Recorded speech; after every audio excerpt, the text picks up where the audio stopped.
اخلاق پیش کیا گیا. اگر وہ ظلم کر رہے ہیں پھر بھی ان کے بوجھ کو اٹھا رہے ہیں, اگر وہ جرم و تشدد کے پہاڑ توڑ رہے ہیں پھر بھی ان کے لیے اپنے چادروں کو بچھا رہے ہیں. کیا یہ نبی پاک صلی اللہ تعالیٰ علیہ وسلم کی محبت ہمارے یہاں نہیں ہے؟ یہ نبی پاک صلی اللہ علیہ وسلم نے ہمیں بتایا کہ کوئی اگر تمہارے اوپر ظلم و ستم کے پہاڑ توڑے, اگر تمہارے اوپر ظلم کرے تو تم بہترین اخلاق پیش کرو. تب جا کر کے آج مذہب اسلام پھیلا ہے. ایسے ہی مذہب اسلام نہیں پھیل گیا ہے. آج دنیا کے کسی بھی خطے میں چلے جائے, دنیا کے کسی بھی کونے میں چلے جائے, ہر جگہ ہر ایک کونے میں ہر خطے میں نبی پاک صلی اللہ علیہ وسلم کا ڈنکا بج رہا ہے کہ نہیں بتائیے؟ مذہب اسلام کی حقانیت ہر جگہ موجود ہے کہ نہیں؟ چاہے وہ امریکہ میں چلے جائے, چاہے وہ انڈیا کے کسی بھی کونے میں چلے جائے, چاہے وہ افریقہ میں چلے جائے, چاہے وہ ساؤتھ افریقہ میں چلے جائے, چاہے ایسٹ افریقہ, ویسٹ افریقہ, نارتھ افریقہ, ساؤتھ افریقہ, کسی بھی کونے میں چلے جائے, یا پھر ویسٹ انڈیز میں چلے جائے, کینیڈا میں چلے جائے, نیوزی لینڈ میں چلے جائے, افریقہ میں چلے جائے, کسی بھی کنٹریز میں آپ چلے جائے, ہر جگہ مذہب اسلام کی حقانیت ہے. اور یہ رب کائنات کا خاص فضل ہے, اور نبی پاک صلی اللہ تعالیٰ علیہ وسلم کے فضائل و کمالات کی بدولت آج پورے دنیا میں مذہب اسلام موجود ہے. سبحان اللہ. حالانکہ ہم ہر روز سن رہے ہیں کہ آج فلاں جگہ مسلمانوں کو قتل کیا گیا, فلاں جگہ مسلمانوں پہ ظلم و ستم ڈھایا گیا, فلاں جگہ مؤذن کو مار دیا گیا, فلاں جگہ امام صاحب کو مار دیا گیا. آج مفتی سلمان ازہری کا نام آپ اگر سوشل میڈیا سے تعلق رکھتے ہیں تو مفتی سلمان ازہری کے بارے میں سنے ہوں گے کہ اس ظالم و جابر حکمراں کے درمیان ہم ہیں کہ صرف ایک شعر انہوں نے بولا اور اس شعر کی وجہ سے آپ کو اریسٹ کیا گیا اور 3 کیس آپ کے اوپر کیا گیا. یہ شعر صرف بولا کہ کچھ دیر کی خاموشی ہے, بس یہ شعر انہوں نے بولا کہ کچھ دیر کی خاموشی ہے, پھر شور آئے گا, ابھی کتوں کا وقت ہے, اپنا دور آئے گا. تو انہوں نے کہا کہ کتا مجھے بولا ہے, اس وجہ سے ان کے اوپر FIR درج کیا. اب بیچارے کو ظلم و ستم کر رہے ہیں اور اسے جیل میں بھر دیا اور اسے اریسٹ کر لیا گیا. بتائیے آج مسلمانوں پہ ظلم و ستم ہو رہا ہے کہ نہیں ہو رہا ہے؟ میرے ملت کے نوجوانوں, ہر جگہ مسلمانوں کے اوپر ظلم و تشدد کے پہاڑ توڑے جا رہے ہیں. لیکن پھر بھی آج دیکھ لیجئے کہ دنیا کے ہر ایک خطے میں, دنیا کے ہر ایک قبیلے میں, دنیا کے کونے کونے میں مذہب اسلام کے ماننے والے رہیں گے, اور مذہب اسلام ہر وقت بلند و بالا ہوتا ہوا نظر آئے گا. اسی لیے شیخ سعدی علیہ رحمہ نے لکھا بلغ اللولا بکمالہ کشفت دجا بجمالہ حسنت جمیع خصالہ.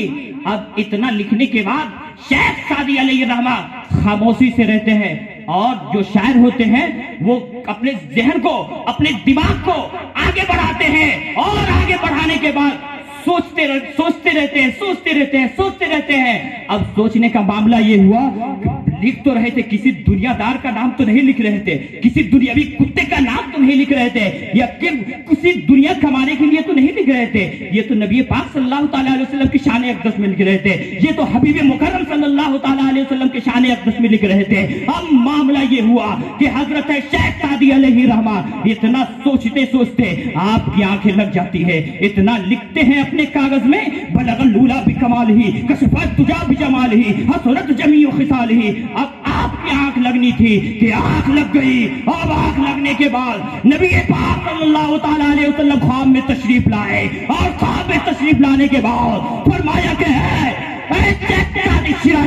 سنو معاملہ کچھ یوں ہے کہ جب تم میری تعریف لکھ رہا ہے, جب تم میری توصیف لکھ رہا ہے, تو کیوں نہیں آگے کہہ دیتے کہ صلو علیہ وآلہ. یہ صلو علیہ وآلہ تم خود کیوں نہیں کہہ دیتے؟ اب شیخ سعدی علیہ رحمہ کی آنکھیں کھلتی ہے. معاملہ کچھ یوں ہوتا ہے, کہتے ہیں کہ جب 3 مصرع میں نبی پاک صلی اللہ علیہ وسلم کے شان اقدس میں لکھا ہے, شان اقدس میں لکھا ہے, تو خود نبی پاک تشریف لائے, اور نبی پاک تشریف لانے کے بعد کہا کہ صلو علیہ وآلہ تم کیوں نہیں کہہ دیتے؟ اگلا مصرع لکھتے ہیں صلو علیہ وآلہ. بولیے سبحان اللہ. اور یہ الفاظ بھی کم سے کم آپ لوگ کہہ لیجئے, صلو علیہ وآلہ. بولیے سبحان, بولیے سب آدمی صلو علیہ وآلہ, صلو علیہ وآلہ. جی حضرت توجہ ہو, صلو علیہ وآلہ، کسی عام اور دنیا دار کتے کا یہ الفاظ نہیں ہے، بلکہ یہ نبی پاک کسی دنیاوی لوگوں کا یہ شعر نہیں ہے، کسی دنیاوی لوگوں کا یہ الفاظ نہیں ہے، بلکہ یہ نبی پاک صلی اللہ تعالی علیہ وسلم کے الفاظ ہیں، جو یہ الفاظ صلو علیہ وآلہ. کتنی بڑی بات ہے میرے لیے. اور اعلیٰ حضرت نے تو قلم توڑ دیا یار. نبی پاک صلی اللہ تعالی علیہ وسلم کی تعریف کرتے کرتے آپ نے تو قلم توڑ دیا. پھر آگے اعلیٰ حضرت علیہ رحمہ لکھتے ہیں وہ کمال حسن حضور ہے کہ گمان نقص جہاں نہیں، یہی پھول خار سے دور ہے، یہی شمع ہے کہ دھواں نہیں. آگے لکھتے ہیں وہ کمال حسن حضور ہے. نبی پاک صلی اللہ تعالیٰ علیہ وسلم کی خوبصورتی کا معاملہ یہ ہے کہ حضرت روایتوں میں آتا ہے کہ حضرت حسان بن ثابت فرماتے ہیں کہ نبی پاک صلی اللہ تعالیٰ علیہ وسلم کے چہرے کو میں ڈائریکٹ نہیں دیکھ سکتا تھا. چاند کی طرف اگر آپ، سورج کی طرف اگر آپ نگاہ کریں گے تو ڈائریکٹ آپ سورج کے اوپر نگاہ نہیں جما سکتے، سورج کے اوپر نگاہ نہیں جما سکتے ہیں.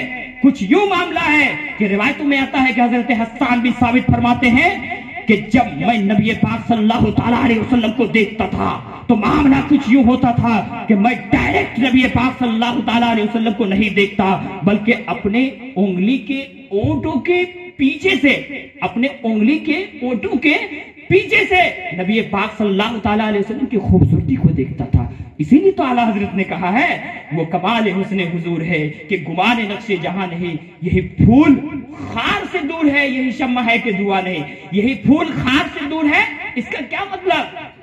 آپ دنیا میں دیکھے ہوں گے کوئی بھی بہترین پھول ہو، مثلا ایک گلاب لے لیجئے کہ گلاب کا پھول جب ہوتا ہے تو اس کے ساتھ ایک کانٹا ضرور ہوتا ہے. اسی طریقے سے کوئی شمع ہو یعنی کہ کوئی روشنی کی چیز ہو تو اس کے ارد گرد یا اس کے آگے پیچھے کیڑے مکوڑے ضرور ہوتے ہیں، یا پھر کوئی چراغ روشن کرتے ہیں تو اس کے ارد گرد کیڑے مکوڑے ہوتے ہیں. اسی لیے کیڑے مکوڑے ضرور ہوتے ہیں، لیکن نبی پاک صلی اللہ تعالیٰ علیہ وسلم کے خوبصورتی کا معاملہ یہ ہے کہ آپ اتنے خوبصورت ہیں، آپ اتنے حسین و جمیل ہیں کہ معاملہ کچھ یوں ہے کہ یہی پھول خار سے دور ہے. خار کا معنی ہوتا ہے، یہ فارسی کا لفظ ہے جس کا معنی ہوتا ہے کانٹا، یعنی کہ یہی پھول خار سے دور ہے، یعنی کہ یہ نبی پاک صلی اللہ تعالیٰ علیہ وسلم یہی وہ پھول ہے جو خار یعنی کہ کانٹے سے دور ہے، یہی شمع ہے کہ دھواں نہیں. یعنی کہ آپ ایک ایسے روشن اور تابندہ ہیں کہ آپ کے ارد گرد کوئی دھواں نہیں ہے جس کی وجہ سے کسی کو اذیت اور تکلیف پہنچے.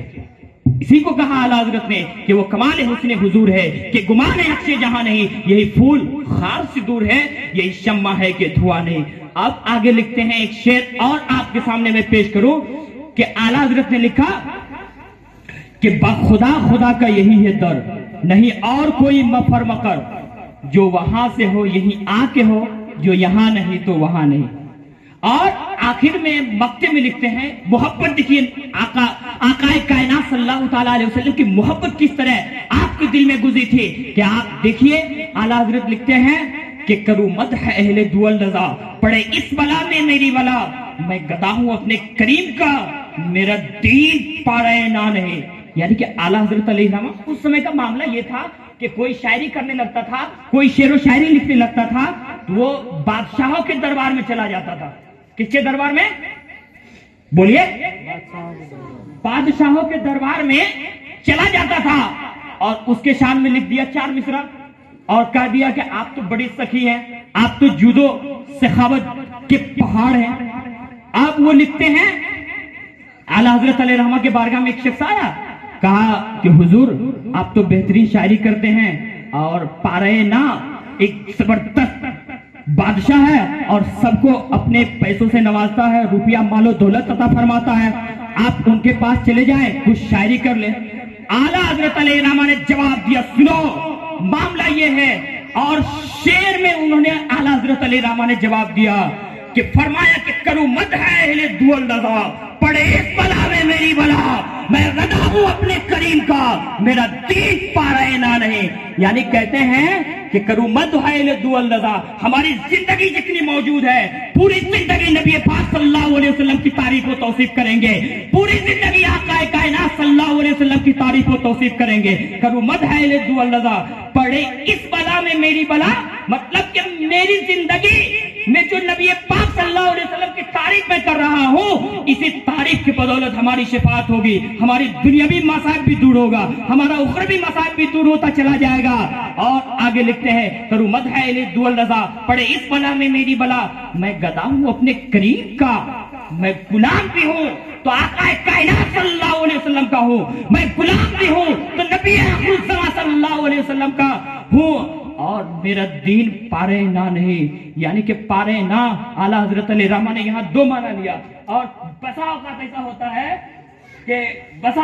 ہوتا ہے کہ جب شاعر شاعری کرنے لگتا ہے تو معاملہ کچھ یوں ہوتا ہے کہ کئی چیز کو اپنے شعر میں سمیٹ لیتا ہے. اس لیے لکھتے ہیں کہ میرا دین پارے نہ نہیں, میرا دین پارے نہ نہیں. نان مطلب ہوتا ہے روٹی, پارا مطلب ہوتا ہے ٹکڑا. تو یہ کہتے ہیں کہ یہ دنیا کمانا شعر و شاعری میں ہمارا مقصد نہیں ہے, ہمارا روٹی کمانا مقصد نہیں ہے, بلکہ ہمارا مقصد صرف یہ ہے کہ پوری زندگی نبی پاک صلی اللہ علیہ وسلم کی تعریف و توصیف کرے. یہ ہے محبت, یہ ہے انسیت, یہ ہے نبی پاک صلی اللہ علیہ وسلم کی الفت جو ان کے دلوں میں گزری ہے. اس لیے ہمیں چاہیے کہ پوری زندگی اس طریقے سے گزارے. آج مجھے بہت افسوس ہے کہ ہمارے درمیان سے ہمارے وہ بھائی چلے گئے, ہمارے درمیان سے وہ چچا چلے گئے جو پچھلے سال موجود تھے, ہمارے خاندان کے وہ افراد چلے گئے جو ہمارے درمیان پچھلے سال موجود تھے, جو پچھلے سال ہمارے درمیان تھے چلے گئے. کیا ہمیں اپنی زندگی کا ٹھکانہ ہے کہ آئندہ شعبان ہم رہیں گے کہ نہیں, آئندہ شب برات ہم زندگی صحیح سے گزار کر کے اس مرحلے تک پہنچیں گے کہ نہیں؟ آج ہمیں ضرورت ہے اس بات کی کہ کم سے کم اپنے زندگی کو یاد رکھیں. آج ہمیں ضرورت ہے اس بات کی کہ رب کائنات نے ہمیں یہ زندگی عطا فرمایا تو ہم اس زندگی کو کہاں استعمال کر رہے ہیں. یہ 60 سالہ 70 سالہ زندگی, پوری زندگی صرف دنیا کمانے کے چکر میں, دنیا بنانے کے چکر میں, بلڈنگ تیار کرنے کے چکر میں, دنیا کے پلاٹ خریدنے کے چکر میں پڑے ہوئے ہیں, لیکن اس گھر کی تیاری ہم نہیں کر پا رہے ہیں, ہم اس گھر کو نہیں یاد کر رہے ہیں جس گھر میں ہمیشہ ہمیشہ کے لیے ہمیں رہنا ہے, جس گھر میں سب دن ہمیں رہنا ہے. آپ بتائیے, ہمارے درمیان سے ایک ایسے صاحب چلے گئے جسے کوئی نہیں کہہ سکتا تھا کہ وہ ہمارے درمیان اب 1 سال نہیں رہیں گے, نیکسٹ ایئر ہمارے سامنے نہیں رہیں گے, اگلے سال ہمارے سامنے نہیں رہیں گے. ہمارے چچا چلے گئے, ہمارے چاچی چلے گئے ہمارے درمیان سے, لیکن یاد رکھیے ایک دن ایسا بھی آئے گا کہ اعلان کیا جائے گا میرے بارے میں, اعلان کیا جائے گا آپ کے بارے میں کہ اب پھلا آدمی ہمارے درمیان نہ رہے. ہمارا نام لے کے اعلان کیا جائے گا, مسجد سے صدائے بلند ہوگی کہ ہمارے درمیان وہ نہ رہے, ہمارے درمیان وہ ہمارے چچا نہیں رہے. کیا آپ اسی لیے دنیا میں رب کائنات نے بھیجا کہ آپ آ کر کے یہاں عیش و آرام کی زندگی گزارے اور اس تاریخ تنگ قبر کو نہ یاد کریں؟ نہیں میرے ملت کے نوجوانوں, اللہ تبارک و تعالیٰ نے زندگی دیا ہے جب ہم کچھ نہیں تھے, ہماری حیثیت نہیں تھی, ہماری وقت نہیں تھی, اور ہمارے وجود بھی نہیں تھا, کچھ بھی نہیں تھا.